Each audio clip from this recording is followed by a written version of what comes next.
Hello everybody and welcome back to another special episode of the Bearhug Club podcast. This is Ultimate Top 10, where I am sitting down with the individual members of the Bearhug Club to get their top 10 matches of all time. This week's guest, it's the original Boo from the Bearhug Club, man who's very near and dear to my heart. It's Mr. Garrod Whitner. Hello, sir. Yeah. Hello. For anyone who's wanting to know why Garrod's arm is currently in a cast, please go and check out our recent first episode of the Bearhug Club Book Club, and he will give you the full details on his very first and very real wrestling injury. Isn't that right, buddy? Definitely not my first. I got some bruised ribs here and there. I hurt my back. First major one, then. First major one. Yeah. It was a little bit major. Every nurse in the hospital was like, "Ooh, that doesn't look good. That shouldn't be bending that way." And I was like, yeah, probably not. Bless you, but man. It means that I get more time to watch some old wrestling. And by old, I mean, most of my matches aren't that old of my all-time favorites because they change quite often. Well, this is the thing. This is the thing with this kind of list, which I said on with Scott. You could write out your top 10 and we'll see. We're doing it today, but give it a week, give it even like a month from now, it could easily change. I often think of mine, and I will be doing mine at some point. It changes often depending on what I've seen recently, what I've gone back to, what I was maybe feeling at the time. Because I mean, ultimately, I want to do this because we've known each other about 5 years now. Yeah. All right, I tell you how we can work it out. The first time we met, because I met you through Scott when we were all living in London. Yeah. I believe the first show I came around to watch was WrestleMania 33. It was definitely WrestleMania. I think it was 33.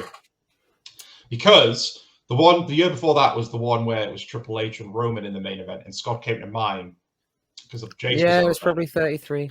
It's 33, and that's where I got to meet you and the rest of the dwellers. And that was our first proper interaction. And I mean, if I'm being honest, I wasn't sure.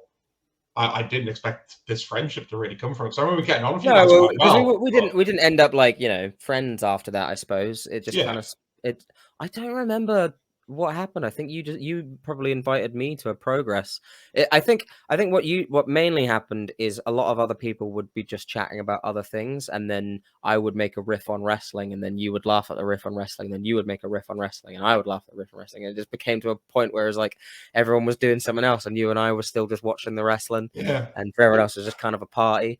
It was a natural. I think it was a natural growth. Is the way I describe it, because the only reason I think I kept coming over is because Scott invited me around, and obviously you guys clearly didn't dislike me to the point that you didn't want me there, because we've had that before with people.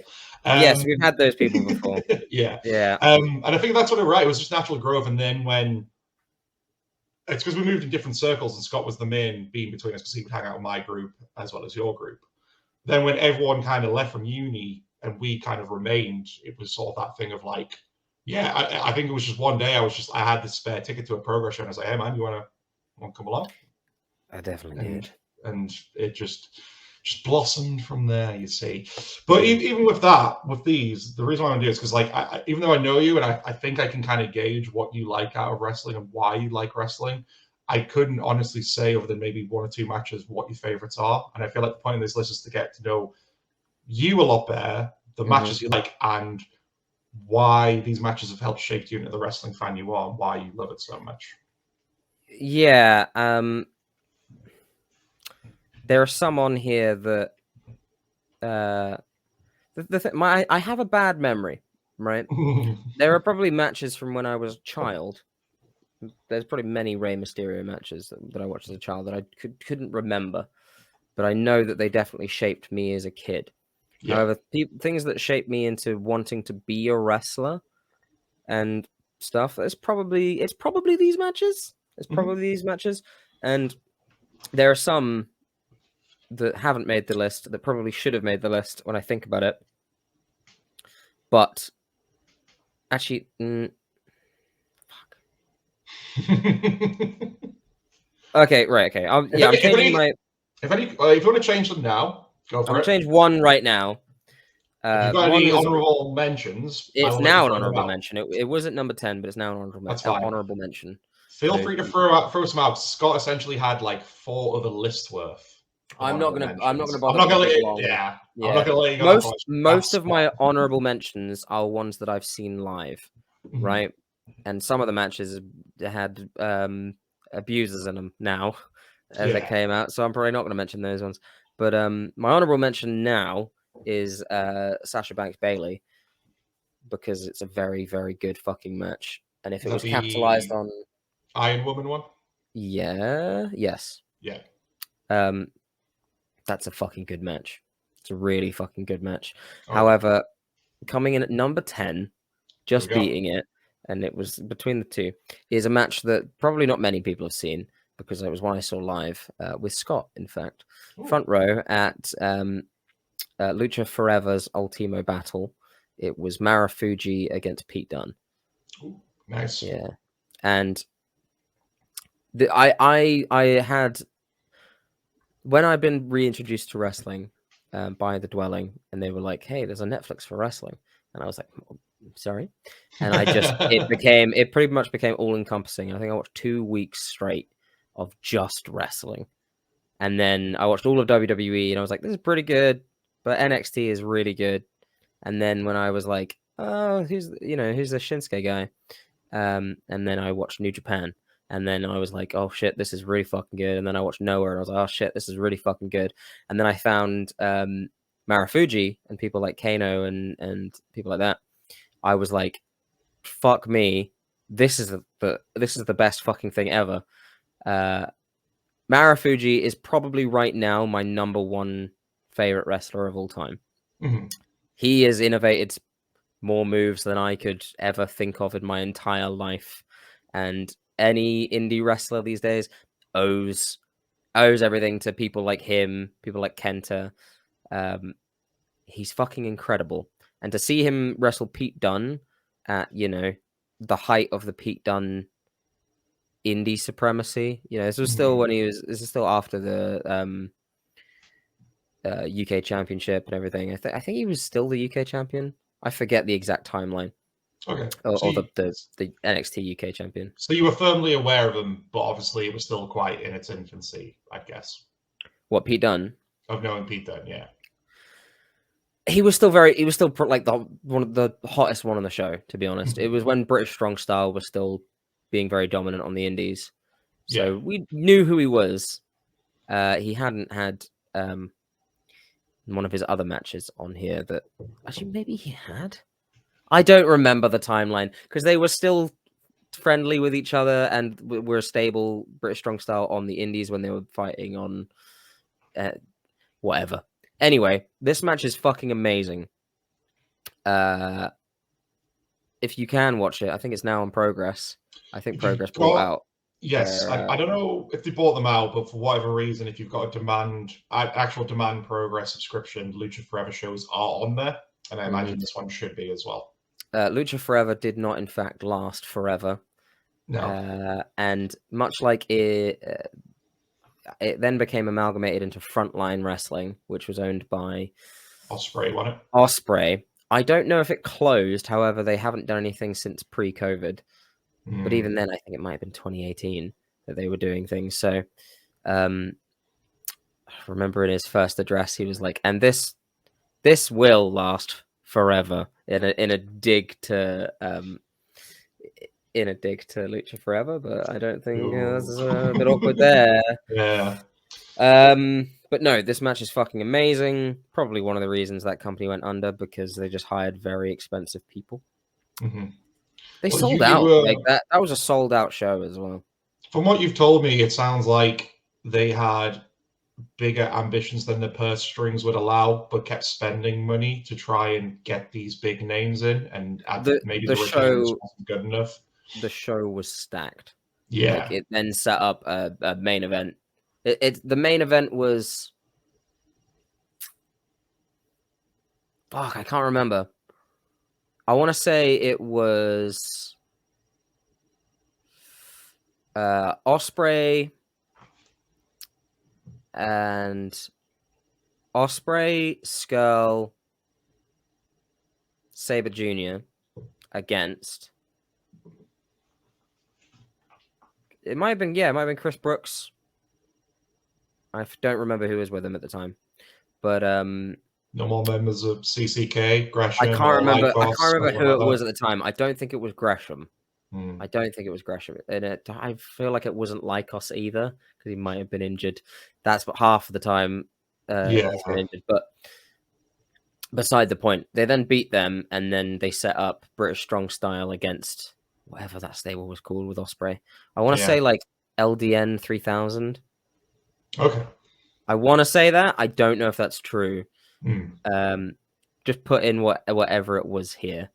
I can't remember that stable. It is not a thing anymore. Oh, yeah. They're not going to be wrestling in the same company. It's probably... Anyway, that's my number 10.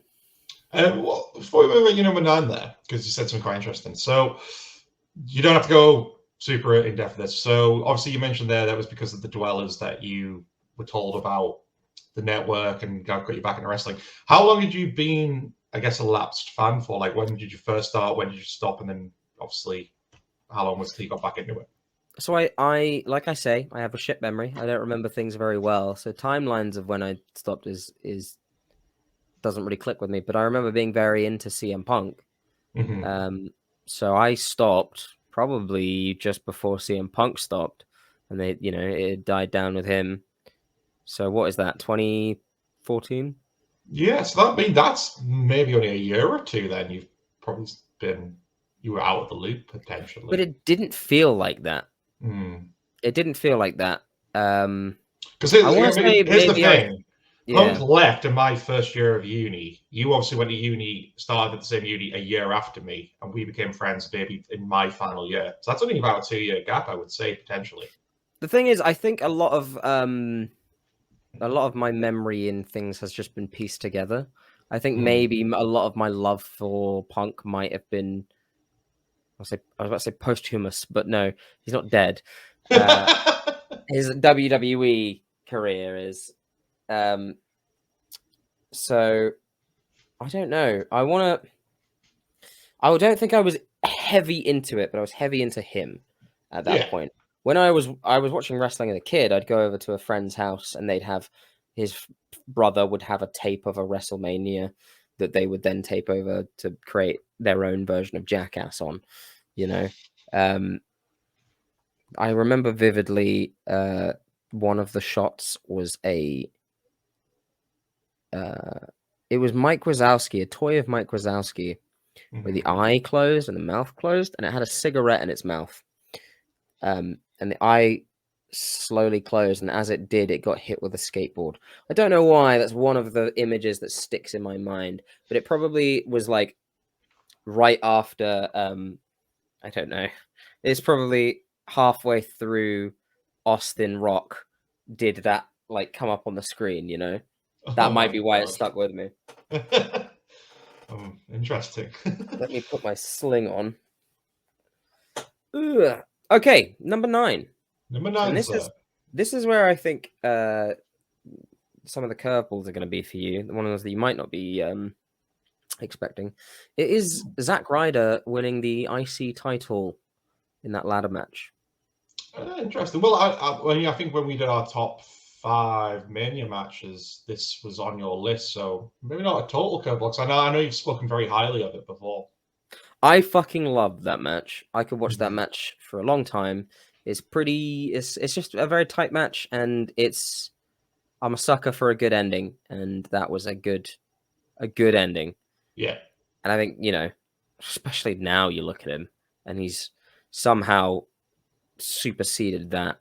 Oh, it's great to see. He's huge. I mean, as of recording this, he's still the NWA champion, and that's like part of a long and quite big a list with a lot of prestige and a heritage for sure. Yeah, that gets me every time.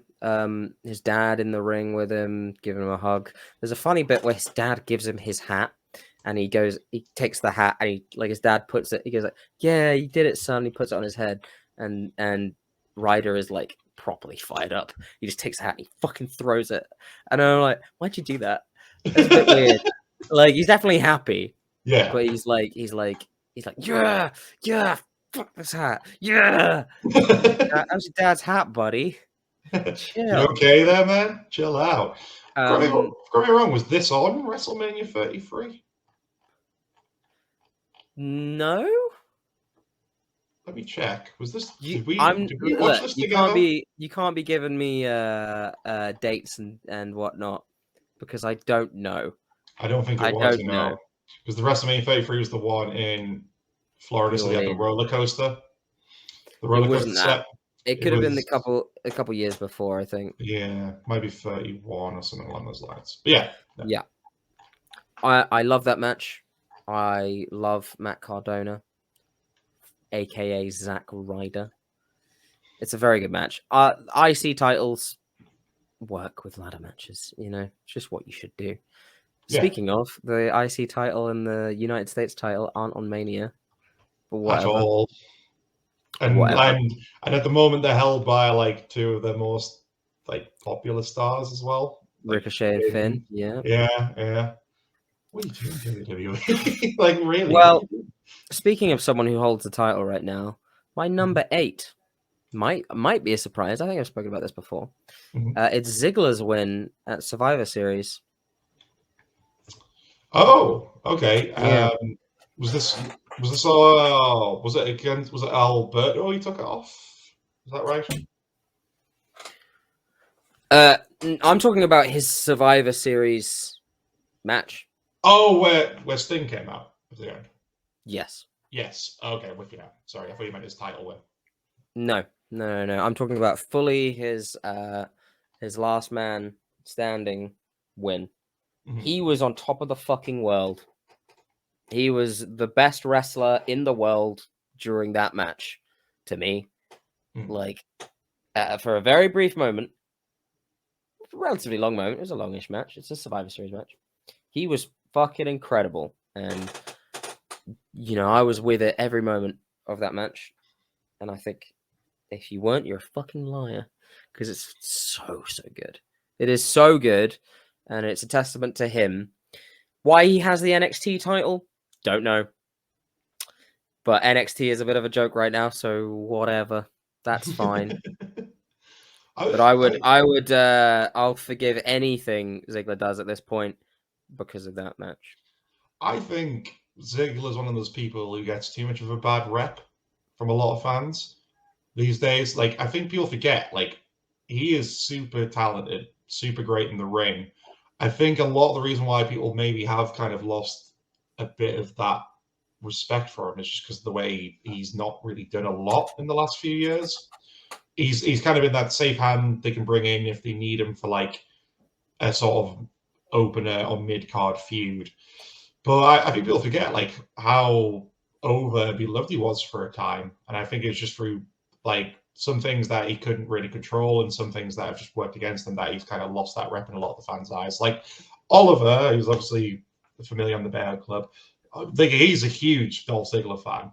And I think mainly a lot of that's to do with Ziggler has a lot of similarities to Shawn Michaels in the way he works. But Oliver always roots for Ziggler when it's Rumble time, whenever he's in any kind of big match. Like he popped massively for the NXT title win. So he's someone who's never phoned it in. Yeah. He's never phoned it in. He's always gone out and fucking worked. And I think this was the pinnacle of that. I think that was the pinnacle of him ever doing that. Well, I'm speeding through them, and I'm going to continue because I'm not going to take fucking 2 hours like Scott.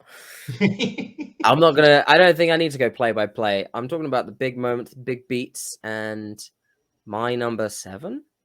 Yeah, number 7 is the Golden Lovers versus the Young Bucks. Lastly, I knew this would be on here. Yeah. One of our early matches you need to see. Yeah, it's so fucking good, dude. It's so. I mean, this really probably should be higher on my list, but I was expecting this to be number 1 potentially. So I'm surprised it's this low. Yeah. No, I think you should be able to work out what the other number 1 is now, though. Potentially. Maybe there might be 2 in your mind, and they're both 1 and 2. I assume. I don't know. Maybe. I'm sure I talked about other things highly, but no. Golden Lovers versus Bucks is a brutal match, and the storytelling is fucking wonderful. I'll just jump to the finish, to be honest, because the finish is a one-winged angel. This was around the time that Matt was selling his back all the time. And he'd do it forever. And it was a great story in every match where they'd, finally able to pull something off. Or like, I think there's a spot in this one where he tries to get a Bushi. It might be Omega up for the Meltzer driver. And he physically can't. Nick is like, all right, fuck it. Gets in the ring, lifts him up for him, gets out. And I think it gets, foiled because it took too long. And there's bits where Nick has to carry it all himself. The actual finish is Matt gets put up for the one-winged angel by Kenny. And he goes to do it, because he flicks over one arm, one leg over his arm. And then he, puts the hand on the head. And he goes to do it, but, puts his hand down because he can't. Which is just, it's simple. But it's so good. It's so good. It's so simple, but it's so good. And then Matt angrily goes like, no, do it. It's so, movies, but I fucking love that shit. It's so good. It's so good. What a fucking match that is. No, I'm with you on that. Like, here's the thing. I think people will pick this up a little bit on when I do my top 10. I've got matches that have no story going into them because I can sit and enjoy a match and still rank it as good if the in-ring stuff was brilliant. I think what elevates a match to being higher than that, though, is if you've got the story, not only going into the match that you've built it around it, but also you carry that thread in the match itself. And I think that's something that, especially we've seen with Kenny and the Bucks, they're so good at that because they've been doing that in obviously AEW with the whole Hangman thing and all the little story minutiae that have revolved around that as well. I think they just really understand that, like, storytelling is a very crucial part to the in-ring action, and they just kind of have really perfected that. Yep. Yeah. And speaking of 2 more people who I think have perfected that, it's 2 people that have a similar long-term story to Kenny and Ibushi in the Bucks, and that is Kevin Steen and El Generico. Ooh. At match of the decade, says Ring of Honor. At I don't know, it was Ladder War 2012, which I think was I have it written somewhere. Was it Final Battle? It was Final Battle in 2012. Do you remember this one? I have not actually seen this one, but I've heard about before. I believe Jim Smallman picked this up for his top 10 favorite matches of all time. So yeah, I fucking love this match. I don't often care too much about hardcore matches. This one's pretty fucking brutal. The finish on this is 2 ladders are set up in the ring with 2 ladders in between them, and he does a package pile driver through like 2 ladders, and it's so brutal, dude. It's so good. And these are people that have had such a storied history and still do, and carried it on into NXT, carried it through the main roster, and even now, they're afforded an occasional look, an occasional conversation, and it's. I always love interconnectedness in any piece of media. I like when people aren't forgotten and stories aren't forgotten, and this will always be, you could have ended their feud there or their story there and it would have been fine, but it's such a good, I don't really know what to say. It's almost like a good bookending of that chapter of their story, I suppose. Mm-hmm. I almost thought about putting their NXT match on. Not really. I would have probably put the Shinsuke Sami over that one, but you know, just for the storytelling alone, just for those two together and the chemistry they have, you need to watch fucking STEENE Generico. It's been on the list for a while. I mean, I'm pretty sure it's free on YouTube as well. Ooh, if it is, that might be my viewing for tonight. Yeah, it's on YouTube. I've got a fairly decent knowledge of Ring of Honor, but it's been that one promotion. I need to get whatever subscription they've got and go back and watch a lot of stuff, because obviously so much of it has shaped wrestling over the last 20 years since it's been in business. Yeah, I mean, Honor Club and whatever. The problem is a lot of old Ring of Honor looks like shit. Yeah, they didn't really have the production. Looks like shit. Yeah. It's good. I don't mind it that much as long as I can see what the fuck's happening. Because I've been trying to go back and watch the Punk and Joe stuff, and it didn't put me off that much. Yeah, it's watchable. It's watchable. It's a good fucking match. Hell yeah. And coming in at number 5? 5. It is DUNNE and BATE at TAKEOVER. So Scott put this on his list as well, and I think this potentially will end up on mine, for sure. One of the matches I've seen the most. Yeah. I've seen this more than a couple ones I have higher than it. Solely because it's a little bit shorter than some of the ones I have above it. And it was one of those matches I watched straight away afterwards, which doesn't happen very often. I have a squeaky chair. They're amazing. They're amazing. Incredible. There's not really much. This is one where you could put them in front of 20 people at a bar and they would have everyone's attention for every fucking moment. You could put them in any stadium in the world.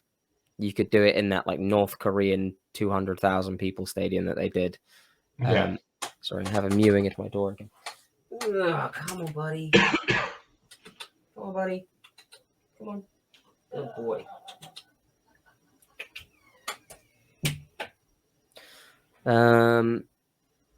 Yeah, they're amazing. Mm-hmm. They're amazing. And they've run it back a couple times, and it's great.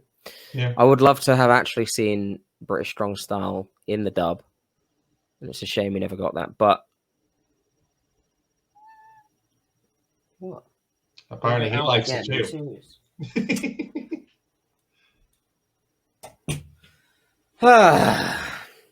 No, I agree. I think the reason why the match is so good is because they've said they've wrestled even before this. They've wrestled each other like countless times. So by this point, it was like second nature to them, which is why it's so fluid and so perfect. It's just like they're hitting the beats they've done before because they know it so well. It just comes off as like an effortless match. I can imagine there wasn't too much planning backstage. No. I can imagine these people don't ever plan their tech because they never need to. Like that is complete off the cuff stuff that they just know instinctively exactly what the other person is doing just by their body language. Yeah, these two people were made for each other. I could imagine eventually, hopefully, they have a storied a history as Omega Ibushi and Generico STEENE. I don't know if they will now.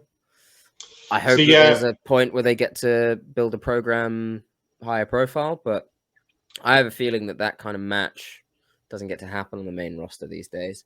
No. See, these two guys were my top two picks to be the first ever like English WWE World Heavyweight Champion. Yeah. For a point, but now I don't know. I think it's early days with Pete being on the main roster. You never know. Maybe he could have the next sort of Daniel Bryan success story. I think it could be done. It could be done. I mean, he's amazing. He's in two of my you know, greatest matches of all time, and it's for a fucking reason. He's bloody good. It's just worrying the direction, I think. If you want to know why people would be upset with him being name changed after, you know, what he's done, watch this match, because that's what he's done. It's amazing. True. Okay, number 4. This one is technically 3 matches, because I could put all 3 of them there, because obviously it's a mega OKADA. And I struggle sometimes figuring out which one I like more, and I think it's because they work as a trilogy. I want to say their one at Dominion is my favorite, which I think was the last. I forget exactly. I think Dominion is where he won the belt. I think it was. Yeah, because he loses, they tie, and then he wins. Because was it Wrestle Kingdom? Then did he meet in the G1, and then it was Dominion? Is that how it goes? I don't know. I don't know if they did meet in the G1. Bear with. I will consult Cage Match. Perhaps they did. I forget. What with my bad memory? See, you've already got a bad memory, and yet you're going into a sport where your memory could just potentially get worse. It is what it is. Okay. I forgot they've wrestled so many.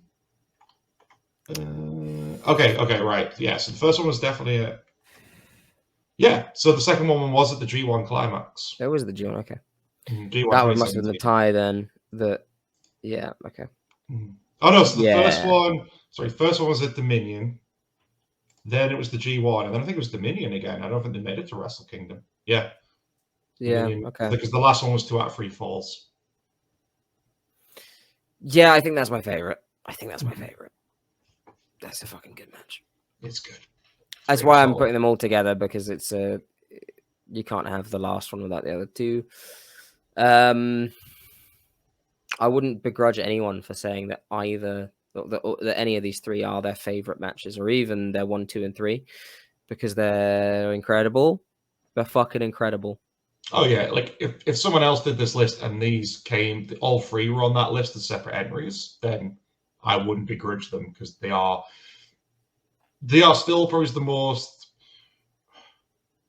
There's been, like, I'd say we're very lucky to live in the period of wrestling we are now, because like it's been consistently good for so many different places. But these are still these 3 matches are still the ones that are held in such high regard. Obviously, a lot of it was to do with that, like the Meltzer busting his scale for it after so long and things like that. But then you go and watch them and go, no, they basically broke wrestling and dominated and won wrestling. Like, you can't deny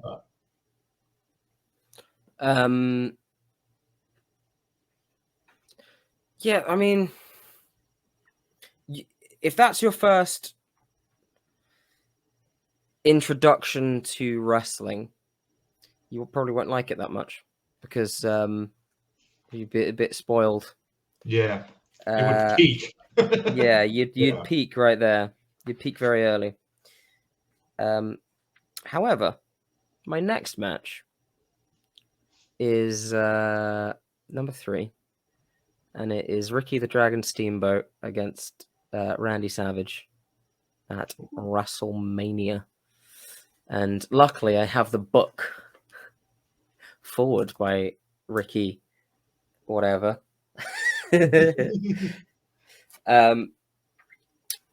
Yeah, I went back to watch old WrestleManias when I was doing sort of tape study. And I watched a bunch of old matches. I've watched very recently again, because when we were learning about Get It Agains, I was rewatching Bret Hart versus Bulldog, because that match, there's a good 10 minutes of that match where Bret Hart is just getting, I think maybe Bulldog is just getting a headlock again and again and again and again and again and again, and then Bret is just taking the arm again and again and again and again, and it's very simple. It's fucking amazing. And this match is just, it's so clean. It's so precise. It's so well told. I wouldn't begrudge anyone older than I wouldn't begrudge anyone anyway, but I wouldn't begrudge anyone older than I for picking this for their best match of all time. This is probably. I wonder what the majority. It's very hard to get a gauge on it, but I wonder what the majority of people would say is the best match of all time. And I wouldn't be surprised if this is up there, really, especially with like, you know, slightly older generation than us. I'd agree. I mean, I think there are a lot of fans who grew up with WWE from that era that like a lot of stuff that they're willing to, because they got nostalgia, or willing to overlook, like how lackluster, for lack of a better word, a lot of the product could be. I mean, when you look at this WrestleMania 3 card, it's only really this match and the main event people will talk about. People more or less don't remember the rest of the card, and kind of for good reason, I think. But there are a lot of people willing to overlook that. But for sure, I think there are a lot of people who would maybe put this as their all-time favorite match. Yeah, just go back and watch it. Watch the crowd. Watch them. Watch their facials. Watch the cell. Watch how Steamboat. It's very rare for him to do this, but watch him lose his fucking temper. Watch him genuinely try and hurt. Genuinely. Watch him look like he's genuinely trying to hurt Savage. It's very, very good. It's very fucking good. And it is not my number one. But if I hadn't seen my number 1 and 2, it would be my number 1. My number 2, by the way. Do you want to guess what my? Oh, maybe not, because that would bring. Does that stop the like the surprise of 1 and 2? Message me what you think my number 1 and 2 is. I honestly don't know. This is the thing. This is why I was doing this, because like I can honestly say about matches that we spoke about before, but when it comes to this kind of thing, I always just draw a blank on what someone's favorite match could be, because I'm often usually surprised when they do tell me what it is. There's a few rare examples that like I'm dead certain I know what Oliver's number 1 would be when I get him on the show to do it. It's just all Ziggler matches. All Ziggler or Shawn Michaels matches is what I'm expecting. Can I ask, is one of them an AEW match? Okay, I think I know what it is, but I'm not going to say. I want you to just get to it. Okay, well, that's number 2. Okay. So would you like to say what you think my number 2 AEW match is? I've got 2 in my head. Yeah, I know you got 2 in your head. I know which ones they are. I will go with... One of them didn't even make the list. Cody versus Dustin. It's the Blood Brothers match. It's the Blood Brothers. There we go. Dude, I cry at every time I rewatch that match because it's so good. The match is amazing, but afterwards, I don't need a tag team partner. I need my older brother. It's so good. If you took everything Cody did in AEW and creating it away and just had that match, you would still have done everything you could have asked, because it's fucking amazing. And Dustin can go. The story building up where it was like, you know, he's washed up, you know, he doesn't have anything left in the tank, and they both played it brilliantly. I mean, Cody was still playing almost kind of a tweenerish character, as he often did, where he was just like kind of callously like, you know, it's all right. I'm putting the old dog behind the shed, and I'm putting 2 barrels to the back of his head type shit. And it's such a good story. And to have that like face moment at the end, earn each other's respect, and to bleed to fucking shit. I think it was like was it the first proper bloody match that AEW had? I think it probably was. Yeah, so I mean, this is what I was going to say. You've got to remember the story was built so well without TV as well, because this was their first show, big show. Did it all without TV, and you were still invested. And yeah, I think when I remember that show, I think this was the only match where blood was really used. If I'm I think right. so. I think so. Because I mean, I'm sure there were some like hardcore type matches, but I don't think anyone really bled in that. Yeah, and this one. Dustin bled. Like, he was bleeding heavily. That man was fully red all over. They both clearly get that from the dad. Yeah. Like, the Rhodes family know how to bleed. Yeah. It's I don't know how you can watch this match and not enjoy it. It's incredible. Yeah. It's such an incredible match, and it spoke to me. I've got a brother, I guess. Maybe that's why. But God, it's so good. And it was very difficult not to even put it as my number one. But my number one is the match I've seen 35, 40 times. Mm-hmm. And I'll probably watch it again this week a couple times. So you must know what my number one is.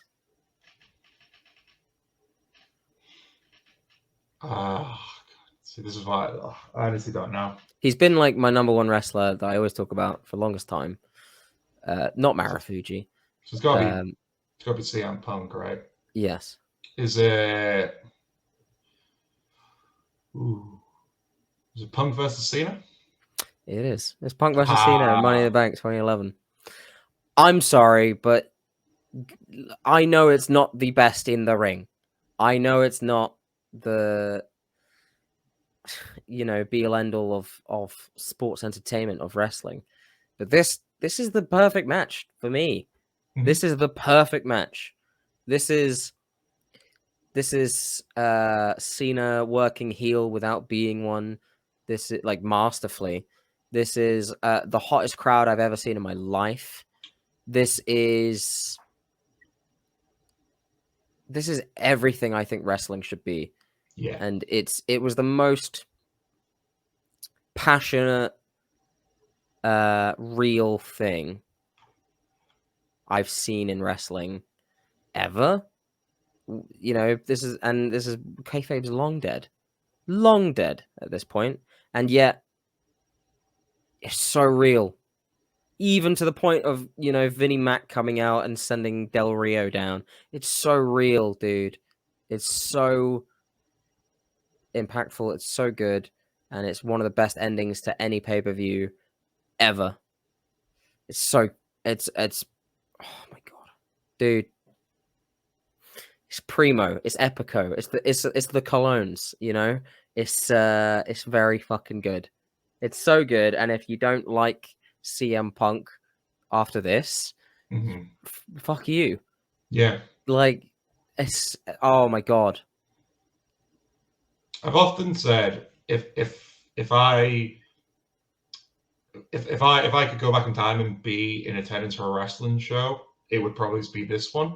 It would 100% be this one. 100%. This one on Mania 17, but this one just because that crowd, I mean, the closest crowd reaction I've seen to that was when he returned last year. And again, it was because it was in Chicago. It was the same kind of atmosphere of like, before the match even begins, they're on their feet chanting his name. It sounds like the roof's going to get taken off just by the chants alone. Yes. And then when his music hits, and from then on, like, wrestling crowds, fair enough, like, especially these days, it can be, if you go to a WWE pay-per-view show, it can be a bit of a slog to get through. So you can't blame them if they dip with, like, how they're feeling about what they're seeing. This match, though, they are, like, on their feet chanting from the word go. It was like seeing an Attitude Era crowd. They were just with it all the way through. Yeah. It's the hottest crowd I've ever seen. And because, they just sat through a fairly long pay-per-view. And it was like they got a shot of adrenaline in the arm. Every single person in that crowd was just dying for this. And it was a point where WWE gave people what they wanted. But they, teased them every step. They made it a proper roller coaster ride. And every ebb and flow worked perfectly. There was never too much heat. There was never too much shine. It was just perfect. It was perfect. No, 100%. It's one of those matches that it ends up on my top 10 at some point whenever I try to think or rewrite it out, and sometimes other stuff does replace it. But I do think it's certainly one of the most important matches WWE have ever had when you think about the story going into it and everything around it.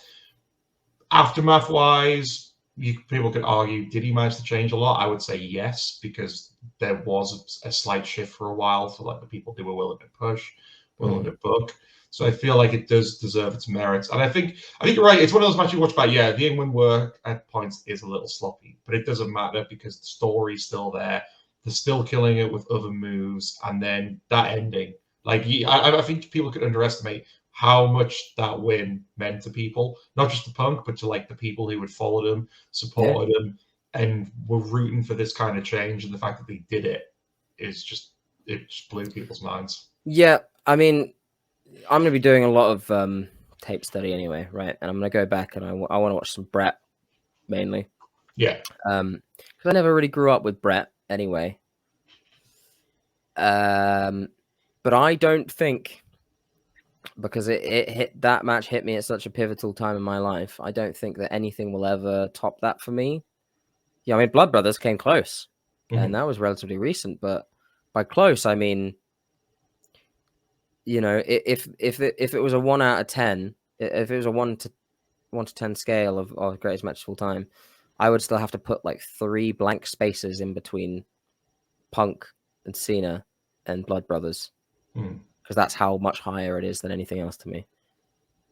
Perhaps things will change when I go back and watch some tape, but it's so difficult to find it. You know, your favorite match. Not the best match in the world, but your favorite match will always be, you know, yours. I'm never gonna have the TV build up properly. You know, I'm never gonna be in the schoolyard and then, you know, kids gonna be like, oh, can't wait for Austin Brett. I'm never gonna have that because it just can't happen now. But I did have that. I had that for Punk Cena. That was all I wanted, and yeah, it's amazing. Sensational. Well, thank you for going through the list, man. Very insightful. Do you want to take us through the plugs to take us home? Well, you can find us at the Bearhug Club podcast on Facebook and YouTube, or the Bearhug Club pod on Instagram, Bearhug Club on Twitter. You could also head over to our website at bearhugpod.wixsite.com/Bearhug Club Network. Check out our previous video, the Bearhug Club Book Club. Bearhug Book Club is what we're going with, right?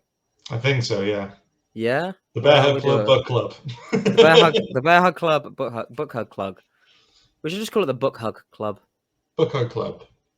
Probably doesn't work very well, but yeah. Yeah, check those out.